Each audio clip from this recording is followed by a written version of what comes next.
Hi, I'm Jennifer Fawn and welcome to Jenna's Kitchen. سلام، منم سحر هستم. صحبت‌های امروز جنیفر جان برای شما ترجمه می‌کنم. Today we're going to teach you how to make Persian ice cream. امروز می‌خوایم یاد بگیریم که چطور بستنی سنتی ایرانی درست بکنیم. I remember the first time I had Persian ice cream and I fell in love. اولین بار که ایشون بستنی سنتی ایرانی رو خوردن قطعاً عاشقش شدن. But I find that it was very hard to find real Persian ice cream. اما بعد متوجه شدش که این دور و برا خیلی سخته که بستنی سنتی پیدا بکنن. So I kept trying and I came up with my own Persian ice cream.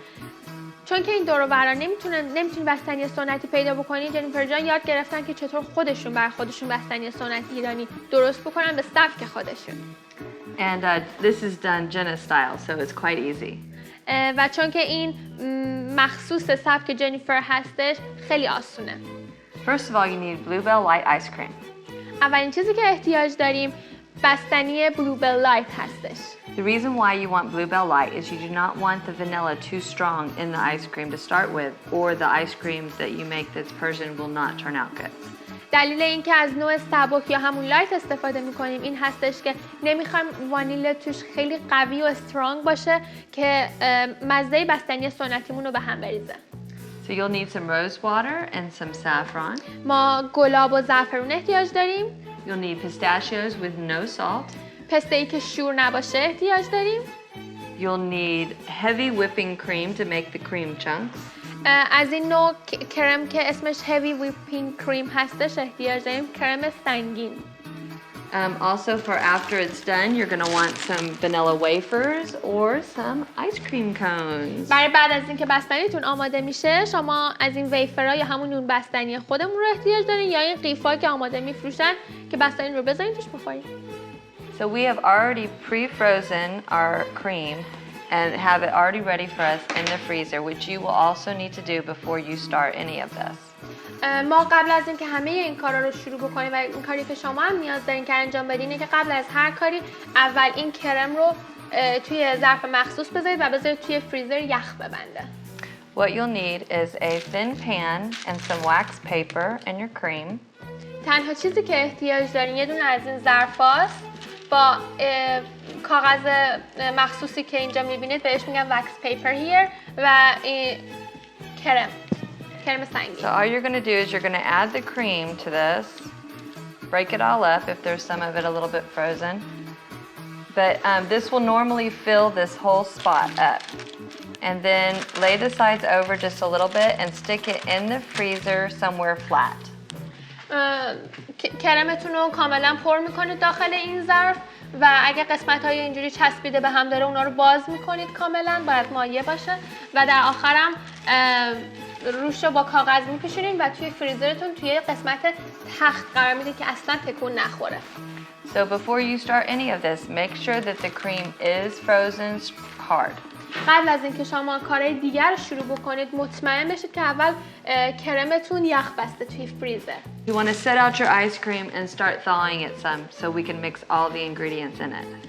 اولین کاری که لازمه انجام بدید اینه که قبل از هر کاری بستنیتون رو بذارید بیرون برای 45 دقیقه یا 1 ساعت آب بشه که ما بتونیم بقیه مواد اولیه رو بهش اضافه بکنیم. And you also need to get your saffron and start pounding it and make it small and add some rose water to it, about 2-3 ounces to start with. زعفرونم احتیاج داریم که آسیاب بکنیم یا پودرش بکنیم و با گلاب قاطیش بکنیم به این مقدار که می‌بینید تقریباً 3-4 اونس گلاب توش هست و بذاریم با هم مخلوط بشن. I like a lot of saffron, but you do it how you like. ایشون زعفرون خیلی زیاد دوست دارن اما شما میتونید اون مقداری که دوست دارین استفاده بکنید. So now let's break up the ice cream. الان بستنیمون رو از هم جدا میکنیم. بازش میکنیم. So let's chop up our pistachios. الان وقتشه که پسته هامون رو خورد بکنیم. And I like to get them pretty small. من دوست دارم که پسته ها خیلی کوچولو باشن. خورد شده باشه. And I'm going to go ahead and start adding our saffron and rose water and start mixing it in. و الان وقتشه که گلاب و زعفرونمون که از قبل با هم مخلوط کردیم و به بستنیمون اضافه بکنیم. Very evenly. خیلی آروم رو به هم میزنیم. See how part of it is watery and some of it is thick? میبینید که بعضی از قسمتاش کاملا آب شده اما بعضی از قسمتاش هنوز یخ زده است. If you want your ice cream to turn out good, we need this mixed very thoroughly. اگر میخواد که بستنیتون خیلی خوب در بیاد باید مطمئن بشید که کاملا اینا با هم مخلوط شده و یه قسمت آب شده و یه قسمت یخ مونده نمونده باشه، یخ شده. I have pistachios inside the ice cream, and then we're going to add more pistachios on top. So these are already chopped up, so I'm going to go ahead and start adding these and stir these in. چون که پسته زیادی رو ما لازم داریم توی بستنیمون، یه مقداری که بیشتر از همه خورد شده رو بهش اضافه میکنیم و هم میزنیم. Ooh, look how good this is. It smells really good too.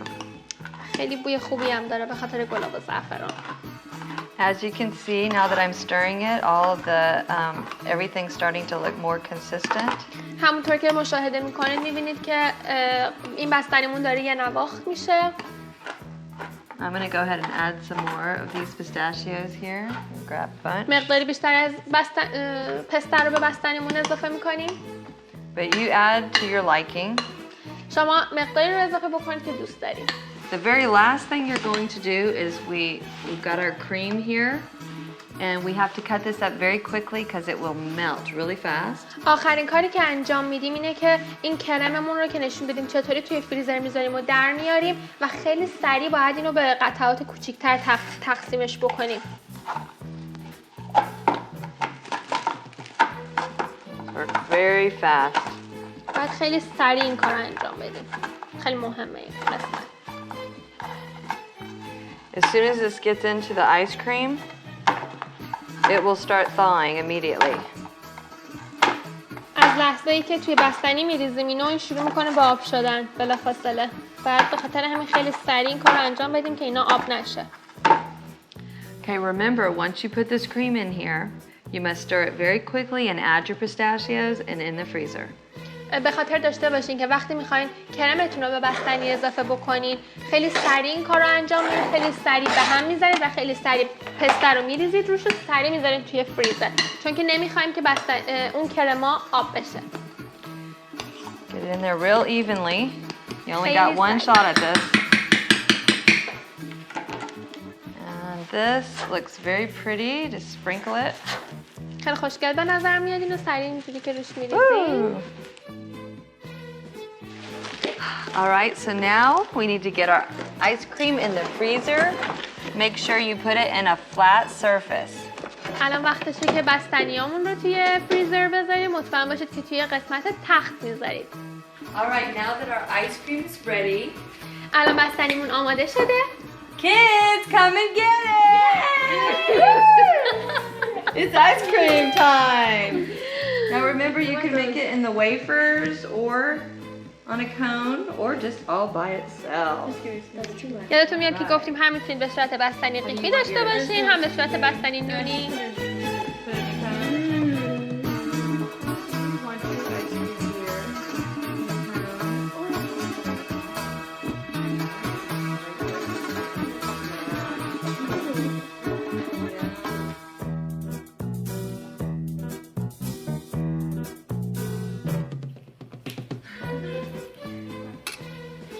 All right, now for me.